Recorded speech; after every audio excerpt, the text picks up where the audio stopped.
김광덕 목사가 전하는 숨겨진 보화, 세계선교 어떻게 할 것인가, 43번째입니다. 선교사를 키우는 것이 원칙입니다. 선교사를 키우는 것이 원칙입니다. 베이징 올림픽 이후 변화된 베이징을 보고 느끼고 배우기 위해 베이징에 다녀왔습니다. 특별히 감격스러운 여행이었던 것은 2006년 8월 중국의 심장인 베이징에서 3주간 땅밟기 했던 기도 현장을 다시 방문하는 기도응답의 현장이었기 때문입니다. 13억 중국을 저에게 주옵소서, 1천만 베이징을 저에게 주옵소서, 이들을 통하여 세계를 복음하는 한국교회가 되게 하옵소서.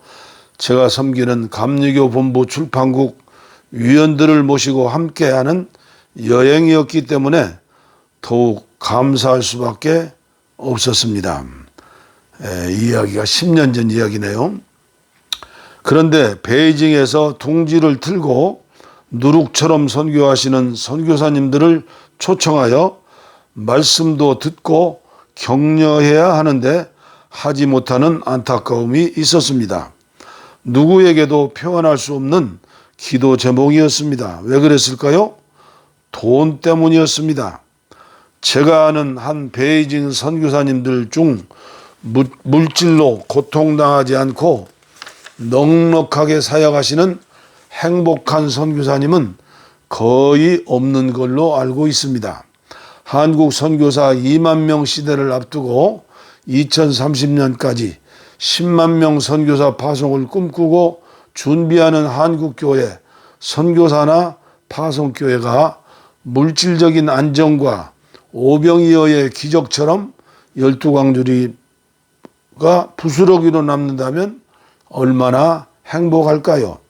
더욱 안타까운 현실은 12년 전 예배당 건축 시 체험하였던 IMF의 고통이 느껴진다는 사실입니다.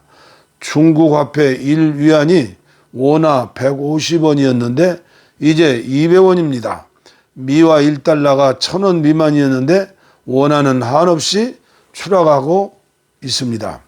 미국 서부 프라임 사태 악화로 인해 발생한 주요 미국 금융기관 파산의 여파가 이제 전 세계적으로 공황 상태에 접어들면서 우리나라도 주가가 연초에 비교하여 반토막이 되었으며 달러 환율의 경우 연초 대비 50%나 상승하였습니다. 경제 전문가들도 끝이 보이지 않고 해답이 없다고 합니다. 심지어 100년 만에 나올 수 있는 경제 쓰나미 현상이라고도 합니다.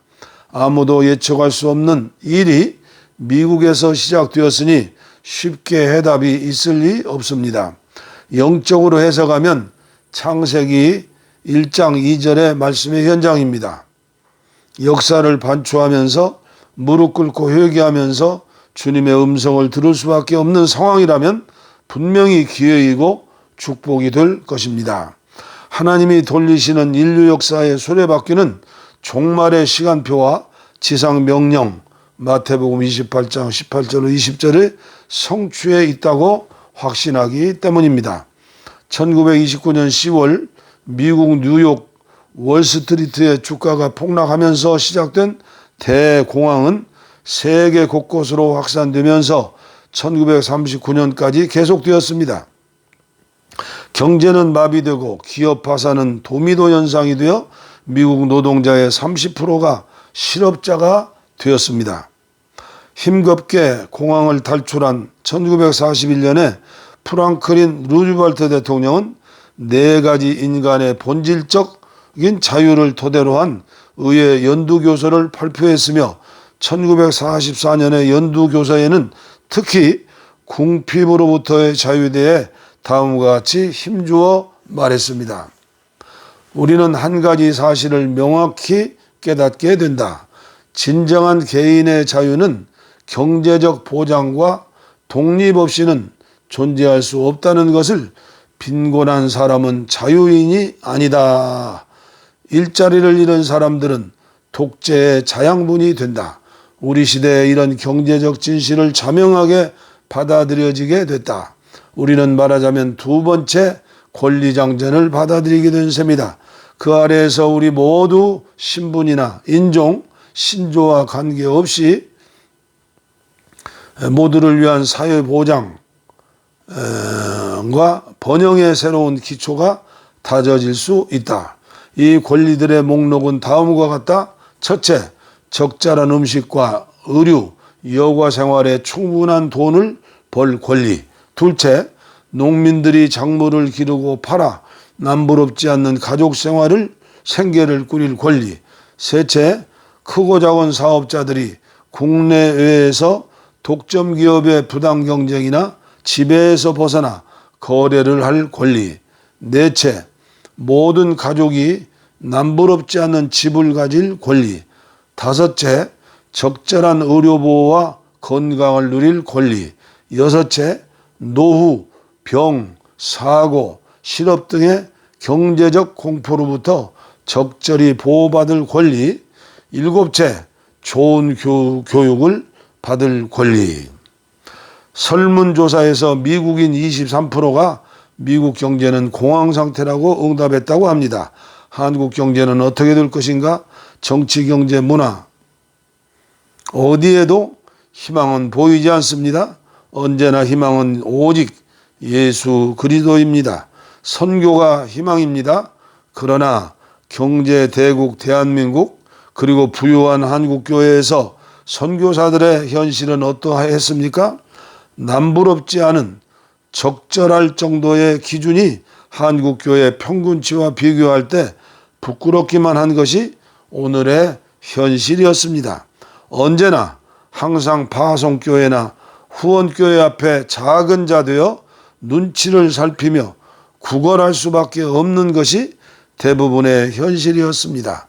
사역의 열매 없이는 보낼 수 없는 선교 편지의 결론은 선교비를 위한 기도 제목일 수밖에 없었습니다. 피할 수 없는 자녀 교육의 십자가는 눈물과 탄식의 기도 제목이 아닐 수 없었습니다. 길바닥의 돌멩이처럼 고독과 싸워야 하는 아픔 속에서 오직 사명 때문에 달려가야 하는 아픔은 경험한 자만이 느낄 수 있는 비아돌로사 골고다의 언덕길이었습니다. 이제 한국교회 선교 어떻게 할 것인가? 기도 제목의 응답입니다. 세계로 흩어져 나가는 모든 그리스도인들은 자비량 선교사의 사명을 가지고 나가는 것입니다. 교회는 오직 자비량 선교사와 전문인 선교사로 파송하는 것입니다. 돈과 전혀 관계없이 중보 기도만 하면 됩니다. 파송된 선교사들은 이제 모두 자국인 선교사 동원에 집중하여야 합니다. 지금은 21세기 지구촌 시대이고 달나라가는 과학과 지식 만능 시대입니다. 사람을 키워야 합니다. 선교사는 선교사를 키우는 것이 원칙입니다. 21세기 최고의 미전도 종족은 여리고성과 같은 모슬렘권 선교입니다. 그들의 언어와 문자 역시 여리고성입니다. 그들의 문화 역시 여리고성입니다. 돈으로 안 됩니다. 건물로도 안 됩니다. 오직 성령입니다. 오직 말씀입니다. 최고의 전략은 자국인 선교입니다. 최고의 황금어장인 중국 선교도 역시 여리고성입니다. 그러나 길이 있습니다. 최고의 전략은 자국인 선교입니다. 2030년까지 100만 명의 자국인 선교사를 주옵소서. 생각만 해도 가슴이 뛰고 구름 위를 나는 것 같습니다. 43번째 말씀을 드렸습니다. 10년 전에 제가 쓴 글이지만 지금 생각해도 여전히 은혜가 되고 맞는 말씀이라고 생각합니다. 감사합니다.